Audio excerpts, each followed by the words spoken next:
আজকে আমি কিছু কথা বলবো হোটেল রেস্টুরেন্টের উপরে। দেশের অনেক মানুষ এখন রেস্টুরেন্টে খাওয়া দাওয়া করে। কেন করে? ঘরে কাজের লোক রাখা বড় কঠিন, আর রান্নাবাড়ি তো আরও কঠিন। বাজার করা, রান্নাবাড়ি করা, কুটা মুসা ধোয়া, এগুলো অনেক কঠিন। যার জন্য আজকাল ঢাকা শহরে 60% লোক কিন্তু এখন রেস্টুরেন্টে খায়। কিন্তু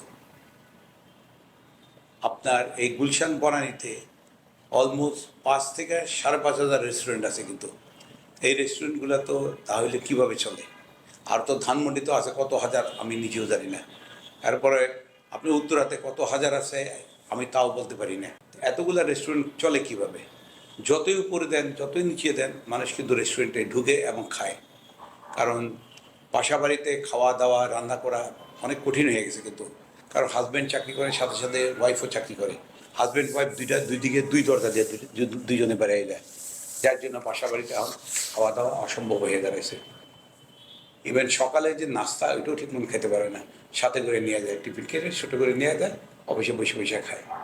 কারণ এখন তো আপনার যে অবস্থা রাস্তাঘাটে, ট্রাফিক জ্যামের যে প্রবলেম, এই প্রবলেমের জন্য আপনার বসে অফিসে বসে নাস্তা খেতে হয়। অফিস থাকে যদি 9টা, তাকে 7:15 ভিতরে সে তাকে লিভ করতে হবে, বাড়িয়ে দিতে হবে। 2 ঘন্টা আগে তাকে বাইরে হয়ে দিতে হবে। তার নাস্তা বানাবে কখন, ঘুমিতে উঠবে কখন, ঘুমাবে বা কখন রাত্রে। আমি আশা করি যদি শিক্ষিত ছেলে মেয়েরা, পড়ালেখা জানা ছেলে মেয়েরা এই রেস্টুরেন্ট ব্যবসার সাথে যদি জড়িত হয়, তাহলে কিন্তু আমরা একটা ভালো খাবার খেতে পারবো। এখনও অনেকগুলো রেস্টুরেন্টে শিক্ষিত ছেলে মেয়েরা জড়িত, যার জন্য খাবার কোয়ালিটি অনেক বেটার। আমি চাই আগামীতে যে রেস্টুরেন্টগুলো আসবে, এই রেস্টুরেন্টগুলো যেন শিক্ষিত ছেলে মেয়েরা যেন করে। কারণ শিক্ষিত ছেলে মেয়েরা ওরা একটা ভেজাল দিতে বা বাসি বা পচা নোংরা এইগুলা খাবার দিতে ওরা একটু, ওদের বিবেক অন্তত লাগবে। কারণ ওরা তো পড়ালেখা করছে, ওরা MA পাস করে, মাস্টার্স করছে। ওরা তো জানে যে আমি খাবো ভালো জিনিস, অন্য কাস্টমারদেরকে খারাপ জিনিস খাবো, এটা হবে না। এটা হলো বিবেকের কথা। বিবেক, শিক্ষিত ছেলে মেয়েদের অন্তত বিবেক আছে, পড়ালেখা করা ছেলে মেয়েদের বিবেক আছে। যার জন্য ভালো ভালো রেস্টুরেন্টগুলো চলতেছে, শুধু এই শিক্ষিত ছেলে মেয়েরা চালাইতেছে বলেই চলতেছে। কারণ ওদের বিবেক আছে, ওদের সেন্স আছে। ওরা পচা আপনি বাসি নোংরা জিনিস খাওয়াবে না। আর যদি বাসি নোংরা যদি কোনো রেস্টুরেন্টে খাবে, প্রথম দিন খায়, দ্বিতীয়বার আর খায় না মানুষ। ওই রেস্টুরেন্ট আশেপাশে বরঞ্চ সে আরও 10 জন 20 জনে বলে দেয় ওই রেস্টুরেন্ট ভালো না, এই রেস্টুরেন্ট ভালো না। তা আমি চাই যে এই ব্যবসাটা আরও যেন ফ্লারিস্ট হয়। আমার ভাতিজা ব্যারিস্টার আনিসকে নিয়ে আসি আমি একটু খাওয়া দাওয়ার উপরে একটু কথা বলার জন্য। ব্যারিস্টার আনিস কিছু কথা বলবে ফুডের উপরে। থ্যাংক ইউ স্বপন আঙ্কেল, আমাকে সময় দেওয়ার জন্য। Thank you very much. যে কোনো খাবারের ব্যবসার যারা ব্যবসা করতে আসেন, ওনাদের নিয়ত ইন্টেনশন থাকে ব্যবসা থেকে কিভাবে টাকা পয়সা কামানো যাবে। Intention is very good, but যে কোনো খাবার ব্যবসা এন্ড অফ দ্য ডে কিন্তু একটা সার্ভিস ওরিয়েন্টেড ব্যবসা। আপনি যখন মানুষকে ভালো কোয়ালিটির জিনিসপত্র খাবার দিবেন, তখন হবে কি মানুষ আপনার রেস্টুরেন্টে আবার আসবে, ফেরত আসবে। এটা হচ্ছে নিয়ম। আপনি যদি জাস্ট আপনার ইন্টেনশন থাকে যে আমি একটা ব্যবসা করব, টাকা কামাবো, তাহলে হবে কি আপনার যে ব্যবসার যে প্যাশনটা, এই জিনিসটা না থাকে না। আপনার সবসময় আপনি কি খাবার সার্ভ করছেন এইসবের জন্য আপনার নলেজ থাকতে হবে। একটা রেস্টুরেন্ট ব্যবসায়ী must know about food, must have basic knowledge about food, so that সে তার ক্রেতাদেরকে, তার কাস্টমারদেরকে ভালো কোয়ালিটির খাবার কোথা থেকে সোর্স করতে হয়, কোন খাবারটা কার জন্য ভালো, এই জিনিসটা জানি তারা সবভাবে প্রক্রিয়া করে তাদের মেনুতে ধরতে পারে। এসব খুব ইম্পর্ট্যান্ট।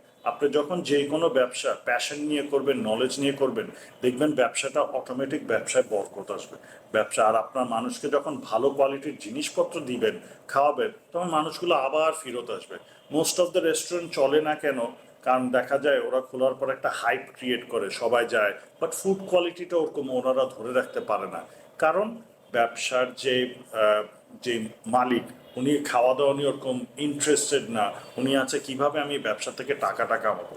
তো এইরকম যদি ইন্টেনশন থাকে, ওই ব্যবসা যেই ব্যবসা বলেন, ওই ব্যবসার আপনার যে কোনো ব্যবসা করবেন, you must have basic knowledge. আর প্রতি বছরে এই ব্যবসার ডেভেলপমেন্ট করতে হয়। আপনি একই অ্যালগোরিদমে আপনি যদি ব্যবসা চালান, ওই ব্যবসা কোনো সময় চলবে না। খাওয়ার বেলাও একই জিনিস। গিভ গুড কোয়ালিটি ইনগ্রিডিয়েন্টস, আপনার খাওয়ার এন্ড রেজাল্টও হবে ভালো। সিম্পল হিসাব, এটার কোনো কমপ্লেক্সিটি কিছু নেই। আসলে আমাদের জীবনটা খুবই ব্যস্ত, আর যেভাবে সময় যাচ্ছে, যেভাবে দেশের যে অবস্থা, প্রতিটা দেশে সবাই অনেক বিজি উইথ লাইফ, ট্রাফিকে আটকে পড়ে থাকে। আজকাল আমাদের একটা পয়েন্ট হয়ে গেছে কি, আমরা একটা জিনিস চাই, সেটা হচ্ছে কনভিনিয়েন্স। বাসায় এসে সারাদিন কাজ করে, 8-10 ঘন্টা কাজ করে বাসায় এসে আবার রান্না বাড়ি করে খেতে খেতে দেখা যাবে একটা ব্যক্তির 10টা 10:30 বেজে যাবে, কিন্তু তার কিন্তু সকাল 8টার সময় আবার বের হয়ে যেতে হবে তার আইদার কাজের জন্য বা তার বাচ্চা কাচ্চাদেরকে স্কুলে পৌঁছানোর জন্য। এইসব ইয়েতে হয় কি, মানুষের জন্য এই যে রান্না বাড়ি করাটা খুব ডিফিকাল্ট হয়ে যায়। এই কনভিনিয়েন্সের ম্যাটারের জন্য সবাই আশ্রয় নেয় বাইরে, রেস্টুরেন্টে বা ফুড পান্ডা বা যত যত অ্যাপগুলো আছে যেখানে মানুষ খাবার অর্ডার করে, ওখান থেকে খাবার অর্ডার, মনে করেন ফোনে একটু ক্লিক করলো, আধা ঘন্টা আপনার বাসায় খাবারটা চলে আসছে। কিন্তু এই যে খাবারটা আপনি খাচ্ছেন, এটা কতটুকু আপনার জন্য বেনিফিশিয়াল, কতটুকু এটাতে নিউট্রিশন আছে, কতটুকু হাইজিন মেনটেন করে এটা করা হয়েছে, এইটার কিন্তু গবেষণা, অবজারভেশন সবাই এটা করা ঠিক না। এই জন্য আমার রিকোয়েস্ট, যত রেস্টুরেন্ট আছে সবাই আপনার এই জিনিসটা একটু মেনটেন করেন। আপনি আপনার বডিতে যা দিবেন, আপনার বডি একই এনার্জি আপনাকে ফেরত দিবে।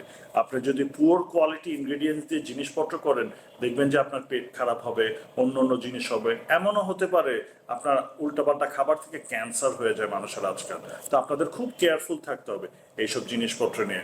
খাবার আপনার বডিতে ঢুকবে as fuel for your system. আপনি এখানে যত ভালো কোয়ালিটির ফিউল দিবেন, আপনার বডির মেশিনগুলো ওভাবেই চলবে, কাজ করবে। আপনি একদিন রাতেবেলা কাচ্চি বিরিয়ানি খেয়ে খান, ঘুমান, পরের দিন সকালবেলা দেখবেন বডি একদম স্লো, গ্রগি, ড্রাউজি হয়ে আছে। আর আপনি একদিন রাতেবেলা পুষ্টিকর খাওয়া খেয়ে দেখবেন সকালবেলা উঠে আপনি অনেক এনার্জি পাবেন। এটাই হচ্ছে দুনিয়ার নিয়ম, এটা আমাদের সবার একটু ফলো করা উচিত। আমি আমার সাথে ব্যারিস্টার আনিসকে যোগ দেওয়ার জন্য আমি ব্যারিস্টার আনিসকে অনেক ধন্যবাদ। এই thank you, uncle, thank thank you. you. দেশের ব্যাপারে, মানুষের ব্যাপারে, মানুষ সচেতনার জন্য আমি অনেক কথা বলি। Thank you. আসসালামু আলাইকুম, খুদা হাফেজ।